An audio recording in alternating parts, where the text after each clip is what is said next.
Hey everybody, welcome, welcome to Hidden Horror. Thank you for spending this time with me. I appreciate that. Let's get started.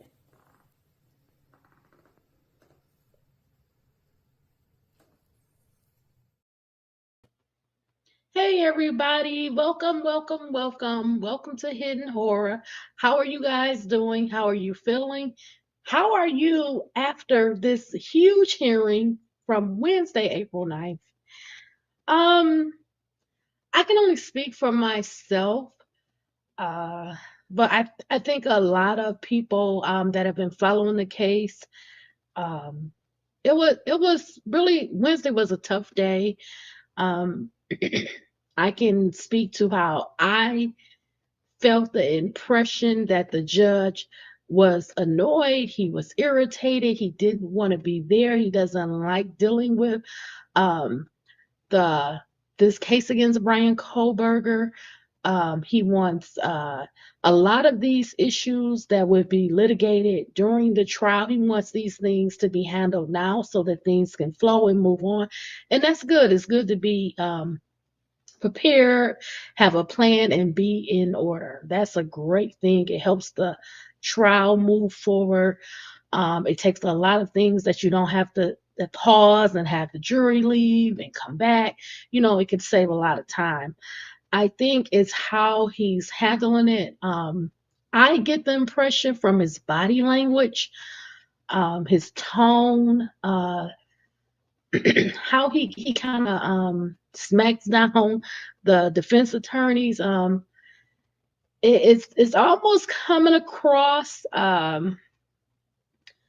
Is getting to that borderline. Where people are going to start feeling that the judge is not being balanced, is not being fair to the defense. Um, Something that I'm going to talk about later, his comment about Syre. Um, it was very surprising. The judge also said that, well, Brian Kohberger, he can testify if he wants to, prove where he was. You have a right to face your accusers. You have a right to remain silent if you choose. It does not prove that you're guilty if you don't testify. You don't have to testify, whether it's for reasons of self incrimination or not. You don't have to testify. In his tone, it was very shocking. Please let me know in the comments, what do you think? What was your impression if you were able to watch the hearing, which was very long. I've watched it twice. I watched it on various networks. I've watched some of it with a different YouTuber, and I've actually reached out to her with a question from a comment that she made. So I'm hoping she responds to me, because when I say she said something and it was like a bomb dropping, and I don't want to repeat it yet. I don't want to address it because I can't confirm what she said. I think it's due to her background. She has a strong background um, in uh, DNA, and I think she picked up on something that someone like me that doesn't have a background in DNA or science um, in that area would have picked up on. And she dropped a bomb. I don't know if she realized she dropped a bomb, but to me it was a huge bomb. It was like a rocket. And I couldn't really deal with it when I was watching it live, because I was watching the hearing as it goes, and I was listening to her commentary, and I was just taking, I love to take these notes. And I said, well, as soon as I get a chance, baby, I'm gonna send her a message and see if she can point me in the right direction. Like, where did you get this information from? I've searched, I've looked, I've taken 2 days out to scour And what you said is nowhere, but I think is due to her background, her experience. And I think she's hinting at something that is very shocking. Um, Again, you guys, long story short, it's all this unknown male blood DNA. These are potentially people that were injured, that were fighting, that obtained defensive wounds, and they're injured and bleeding, and that's where their blood is all over this crime scene. After the cleanup, on the handrail, for example, on that glove, for example. Okay, DNA under Maddie Mogan's fingernails. And why did someone just say in this hearing Maddie Mogan didn't have any defensive wounds? Let me get my note because I definitely wrote a note when it was said. And I said, what the heck? I didn't see that coming. Although I never heard that from anywhere else. I've always heard that Zaina and Kaylee had the defensive wounds. They outright said Maddie did not have any defensive wounds, which blew my socks off. Not that that was new information, but it was the way it was said. And again, we are told that these four students were sleeping, they were in the bed. Okay, I might be able to play it. I won't do it today. I will attach this to something else I'm going to talk about because this is in a different video from, like I said, someone else, and I need to catch it to the video I'm in. But it was said that there was a complete lack of defensive wounds on the victim, Maddie. And they were talking about that she had this DNA under her fingernail clippings. And again, we have 3 male unknown. And that doesn't mean that it's Brian Kohberger's. No, because they're testing Brian. They're testing his DNA. And this DNA is not Brian's under Maddie's fingernail. These 3 unknown males, it's not Brian's DNA. It's not Brian's DNA on the glove. It's not Brian's DNA, this blood DNA on the handrail or the glove. There were others involved. I'm sorry. I'm sorry to tell you if you haven't figured it out, if you're still unsure, unclear. And it was just very shocking how the judge dismissed it like, oh, well, she could have got that days before. Really? People are showering. They're washing their hands. They're doing all kind of stuff. And then how do you get the DNA under your fingernails? 3 unknown males? Like, come on, Judge. You can't just keep ignoring that. Either they know who this DNA belongs to or they didn't have it processed. But guess what? We know this.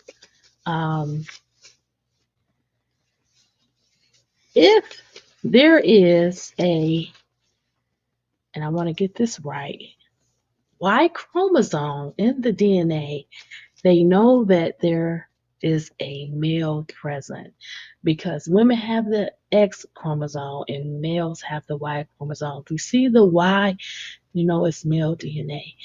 And this is why they know all of this DNA belongs to males that are not Brian. This is not Brian Kohberger's DNA. They have his DNA and they're comparing it and it's not matching. So there's other unknown male DNAs underneath Maddie Mogan's fingernail clippings, as well as on the handrail with blood, in the glove with blood, and possibly other places, right? And I'm hinting to something, but I can't talk about it yet. I just want to see where this is going to go because this is something I didn't know. But anyway, right now, okay, let's focus on the dollhouse, okay? We're almost 10 minutes in. So I had heard that initially, when they were going out to the house, 1122 King Road, before it was demolished, they were taking the scans of the property. They were taking pictures, of course, video, of course, right? And what did I say before the house was demolished? Please don't demolish the house, right? We need the house. We need the integrity of the house. For what? For sound, for distance. So you can see the angles, the views that you can see. If somebody's going up the steps, is the steps crackling? How strong are the walls? Are they real walls? Are they dry walls? What's in the wall? That house felt like a stack of cards. Just collapsed. Done, gone, finito. So we know there were going to be issues with sound, being able to hear everything, with noise. You can hear what's above you. You can hear something that's across the hall because there wasn't any solid walls in the house, right? We saw that when the house was demolished.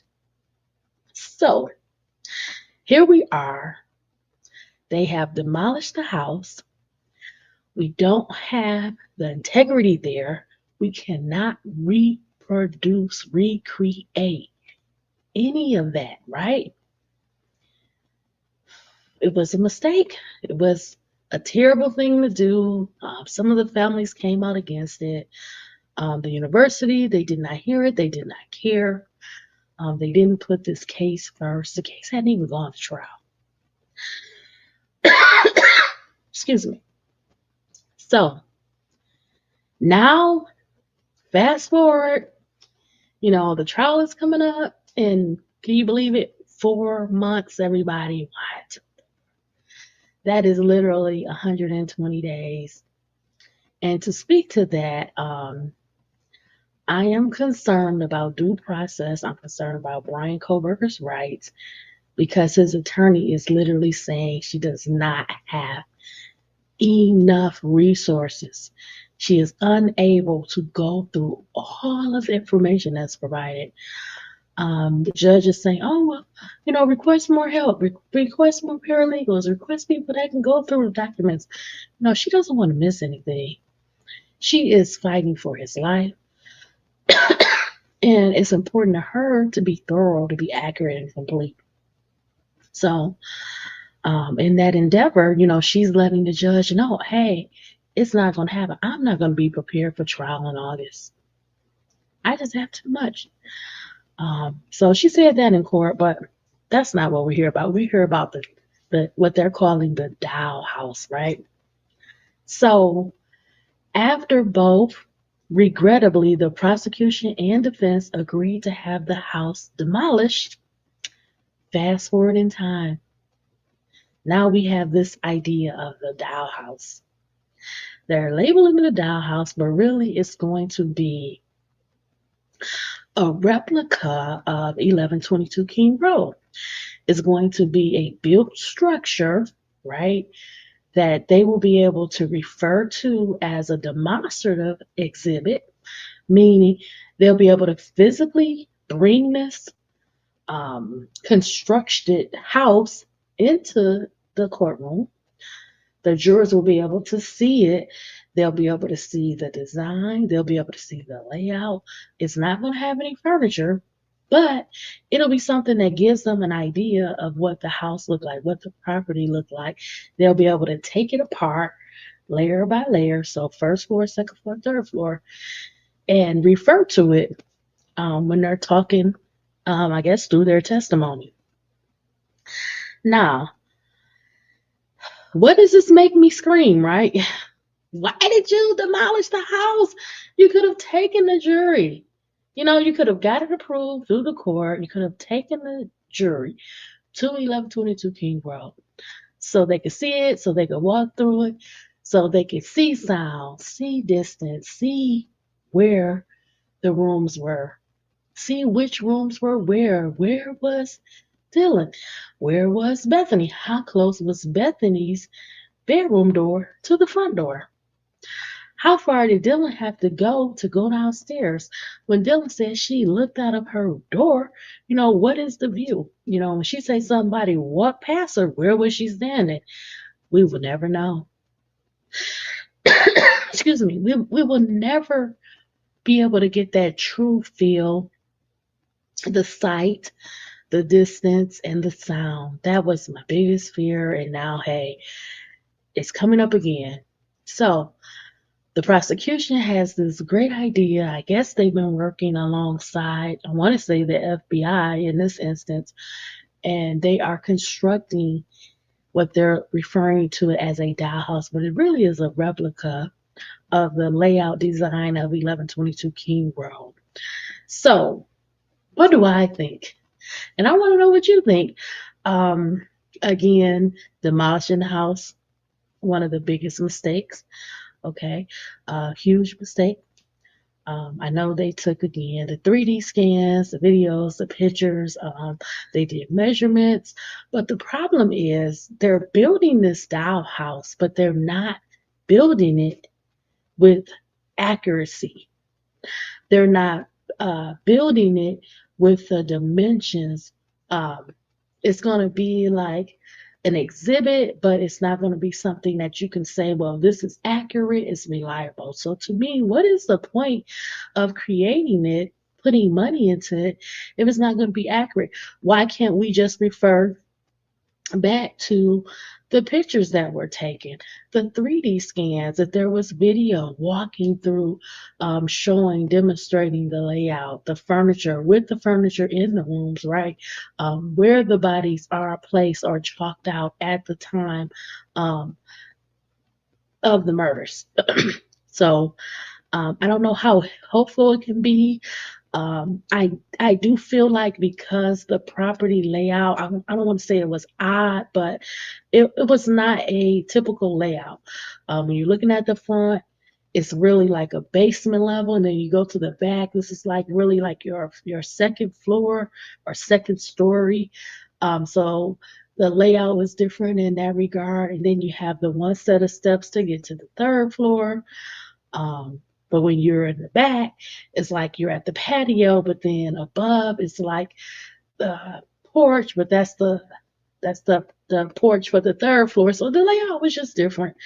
And I think that's going to be hard if you're trying to make something to scale or like a 3D model, especially when you're not being accurate, you're not putting furniture in there. Um, I don't know how much effort went into like scanning the property. Did all the rooms get scanned so they could be copied? I know there should have been pictures and, like I said, a video, things like that to help. But we're always going to have problems with the layout. Again, did the steps creak when you walked up on them? Was there sound? How far were things? You're not going to be able to really accurately depict that because you're not building to scale. And again, there's problems with, the hallways and the stairs and, what about the second floor and the kitchen and how it went off? All of that is important when you're trying to demonstrate to a jury. And if you're not going to do it right, if you're not going to do it accurately, I don't think you should do it. But I think Judge Hippler is going to allow it. So, let's listen to the testimony from Wednesday's hearing, and you tell me what you think, and tell me if you think Judge Hippler is leaning to allow it. I think he is. That's just my opinion. So this video is coming from Fox 9. It's titled "Live Brian Kohberger, Idaho College Murder Suspect Pretrial Hearing," and we're going to get right into it. Let's listen to the testimony from the hearing.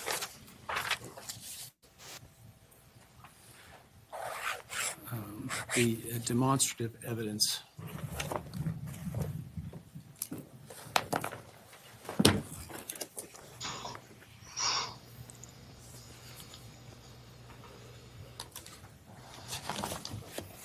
Thank you, Your Honor.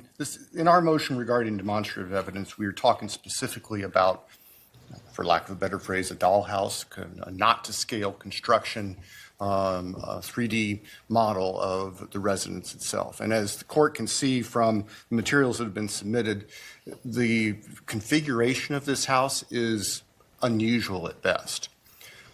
Certainly we can use diagrams and floor plans, which we did at the grand jury, but it struck us as we were looking at this case that it would be particularly helpful for the trial jury to actually be able to see in a 3D sense how everything's laid out.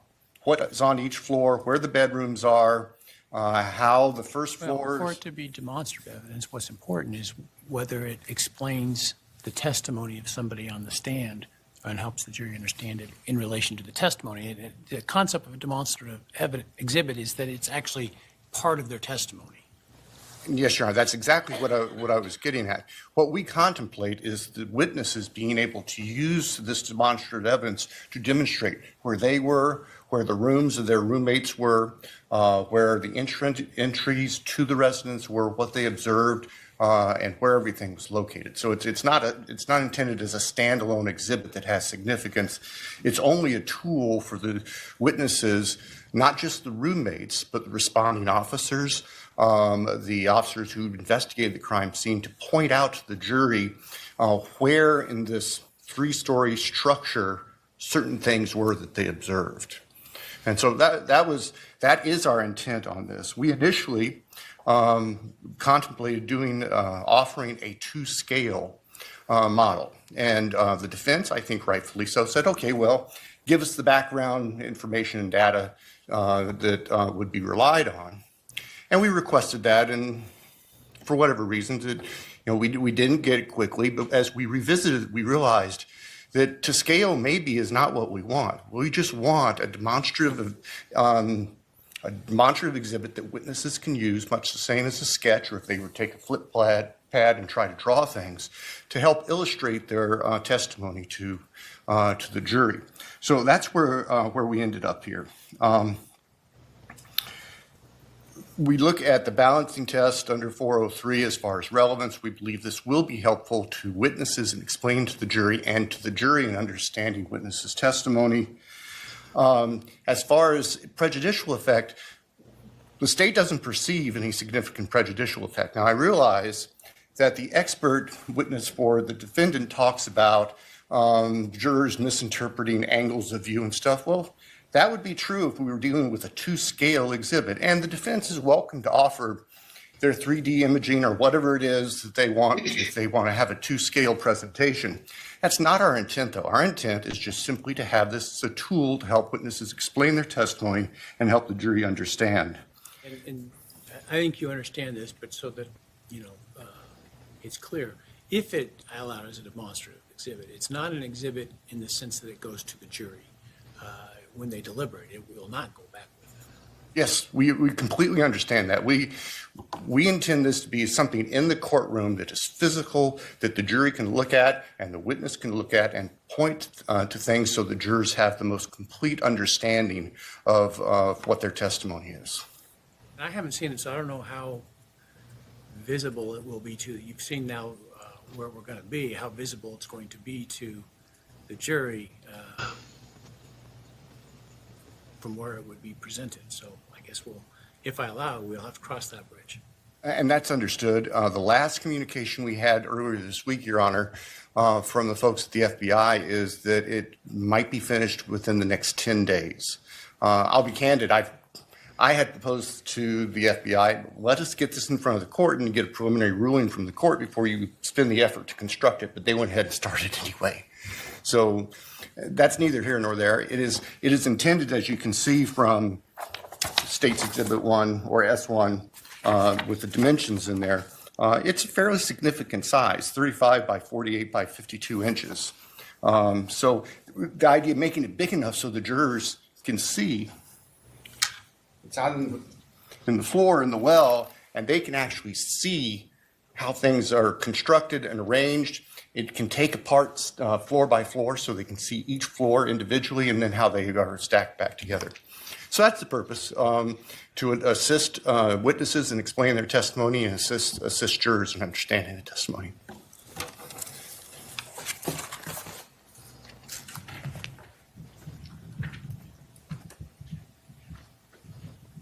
Your Honor, we request that you exclude the state from using this dollhouse model.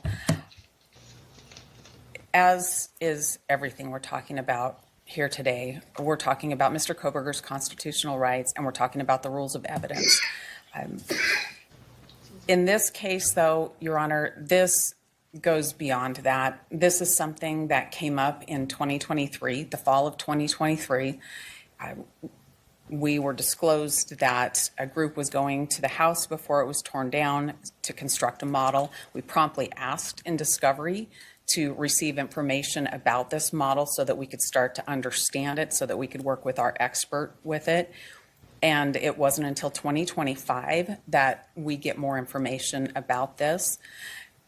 I don't think that calling it a demonstrative exhibit excuses what the state has done here. The state said they didn't have any of the materials, they didn't come forth with them. Their date to be done with discovery came and went. Their date for their expert disclosures in December came and went. There are demonstrative exhibits, and trials are typically not brought to light in terms of being shown until oftentimes during trial itself. I mean, it's no different in some senses, as I'm hearing the argument, of sketching on a diagram on a pad. It's completely different than sketching a diagram on the pad, Your Honor. This, if somebody's drawing something in open court, I can see them. Mr. Kohberger's confrontation rights about how that's drawn exist right then and there if they're drawing something on the board.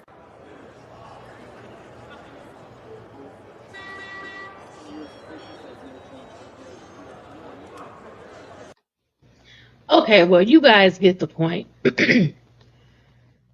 Hi, St. Clair. So that's a good question. So Sinclair is saying, are they asking for the ability to admit, or is the state trying to validate taxpayers buying such a display? So Sinclair, I don't know if you remember, but when they were working towards tearing the house down, the final time they made that request, right before they tore the house down, they went in and they were taking 3D models, they were taking pictures and measurements. So the idea was they didn't need the house and they were going to tear the house down. In the defense, they agreed that they didn't need the house any further. They didn't have any more value. So fast forward, they wanted to create this kind of physical 3D model that the jurors could see, could visualize, and this 3D model would be like being able to come apart floor by floor, so you could see the first floor, the second floor, the third floor.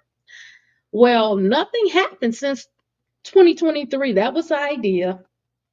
All of recent, I would say probably in the last 60 days or so, in 2025, the prosecution contacted the defense with the idea of the 3D model. And would they just stipulate, would they just agree to it? Well, the defense, they responded and they're like, well, we need the measurements. We need to know who's building it. How are they building it? Basically, is it going to be to scale? Is it going to be accurate? And then we want to have our really specialists check into it before you even get it started. So now we're in court. It's April the 9th, and the prosecution is admitting that whoever their contact is with the FBI, they have recently informed them that they're almost done building it. So now they're coming before the court, the prosecution, and saying, we want to admit this 3D model, and it's going to only be demonstrative. It's not going to be to scale. It's not going to be accurate. There's not going to be any furniture in it. None of that. It's just going to be an example. So when people are testifying, the jurors would be able to have something to see, because the layout is not normal. It's not typical. And they don't want the jurors to be confused. So do they need it? No. Should they have demolished the house? No, but they did. So now we're stuck with, you could use the 3D imaging, you could do the pictures, you could use, if they did a walkthrough video of the property, you could use all of that for the jurors to have an understanding of the house, the property, the layout, the distance between bedrooms, the kitchen, the first floor, the second floor, all of that. But they want to use this 3D model now. So it's like sometimes you ask for forgiveness and you do something without getting approval first. And the defense is saying, well, it's not going to be true to scale. Um, we haven't put, any opinion in on it. We haven't seen it. We haven't reviewed it. Say no to it. But I think it's past that because the FBI, they have been really working behind the scenes on a lot of this stuff for the prosecution. And as the prosecution, you know, Bill just said, hey, it'll be done in 10 days. It's already built, basically. So they'll be able to view it and I guess assess it, but the judge is making it clear that it doesn't have to be accurate. It doesn't have to be to scale. It would just be a model demonstrating what the property looked like, but it's not going to necessarily be accurate. And the defense is saying no. The judge, I think he's laying this foundation so they can admit it.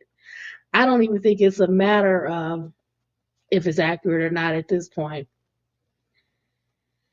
Um, I think they're going to allow any witness. Sinclair is saying, can the FBI use it in their testimony? From what the judge is saying, any witness can refer to it. Any witness can say, well, my bedroom was here, or I was there, and, I came upon Zaina and her bedroom was here. So I think anybody will use it, but I don't think it's going to be as useful as they think. I think what would be better is more of I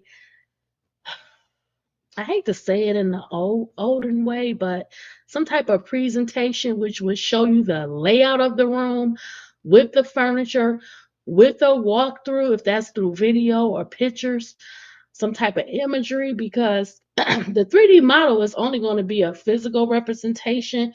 You will not be able to really see the hallways, the stairs. You won't be able to see angles for sure because it's just a model. I think they're going to have to rely on some pictures. Unfortunately, hopefully they have some pictures, normal pictures of the layout of the house versus the pictures when the students were found deceased. But that would really demonstrate the rooms, how the rooms were, the furniture in the rooms, how the bodies were found, etc. Because this model is not going to have any furniture or anything like that in it. So, my opinion is, again, if it's not accurate, if it's not to scale, why do it? Why use it? I think they're going to lean to, because they receive so much support and help from the FBI. I think that's why it's going to be entered into evidence and used just to refer to. But I think the better option is more so the 3D imaging. Any pictures, any video would be more helpful, but they're going to allow it because the FBI, they really backed this case. They really provided a lot of behind the scenes resources. So I think that's why they're going to allow it. That's just my opinion. Everybody, let me know what you think. Thanks for spending this time with me. I really, really appreciate it. Thank you, Sinclair, for the comments, for the questions. And I want you to have a good night. And I will be back with some more information from the hearing. Sinclair said one more thing. Couldn't the defense use that model showing a brutal murder going on upstairs without the other roommates becoming alarmed? I don't think the model will be for that. I think because they tore down the house, that's why I and so many people were against it, because you can't demonstrate sound. You can't demonstrate if they can hear something. Now, we saw when that house was demolished how it didn't have any like concrete or drywall. So those walls, they collapse very easily like a stack of cards. So that indicates to me that sound travel. So you would hear somebody, in Dylan's case, you would hear Kaylee and Maddie in the floor above you. And then, of course, you would hear Zayna and Ethan screaming, crying. If they were killed at 1122 King Road, you would hear their screams. You would hear the battle, the struggle, the fighting, the crying, the yells. You will hear Murphy barking on the third floor. You will hear all of that. But because the house is torn down, that's why I think the house was demolished, because you can't prove any of that now. You can't prove sound, distance, all of that now, unfortunately. Yeah, unfortunately. Yeah, the model won't do that. Yeah. Now, showing that video of the house demolished, you can demonstrate how there was nothing holding that house up, how there was, no insulation, no drywall, um, sound would travel in a house like that. Okay. Now with the steps creaking and things like that, I'm just using my imagination. But I know you would hear a lot because the walls being so thin, you would hear something above you, and you definitely hear something on the same floor. Thank you. Thank you so much, Sinclair. Well, thank you for all your comments. And please, everybody, let me know what you think. I think the Dollhouse is in. I think Judge Hippler is going to let it in. He really showed himself in this hearing on April 9th. Very shocking. So I'm going to come back with more of my opinions of the hearing. I'm going to talk about what he said about Cy Ray, my thoughts about it. I don't think we really got to the point of what Cy Ray was really stating, which to me is or was, did Special Agent Balance or his assistant, the other special agent, I think his name was Kenny or something, I can't remember right now, but were they aware of the records? Did they have Brian Kohberger's records? Not because they went through the process where you only had 7 days. Of course, we know they didn't know that Brian Kohberger was a suspect within 7 days. All of that. We know all of that. The question still stands, and this is what he addressed, which is there was a whole nother way to get those advanced timing records that wasn't through the AT&T GLDC. The GLDC wasn't even set up. So there was another way to get those records. People were getting those records prior to it being formalized, right? Prior to that next year. So somehow, some way, the FBI was getting those records. Did that agent or agents, were they able to obtain Ryan Kohberger's time in advance records? Simple question. Didn't get it answered. Didn't get it resolved. Actually, there was a true beatdown by Judge Hippler, which was disheartening. It was very disheartening. But they have to go on. He said that she would be allowed to ask that question. When I say she, I'm talking about the defense attorney and Taylor. She would be allowed to ask him that question outside of the jury. I don't think she can afford to wait that long. Not before a trial. We need that information now. Just as well as Ann Taylor said, she doesn't even have the records that they actually asked for after they saw him as a suspect December 19, 2022. She still doesn't even have those records. So, what do you do? What can you do? But I'm going to do a video on that because I really want to focus. It's a couple of things, right?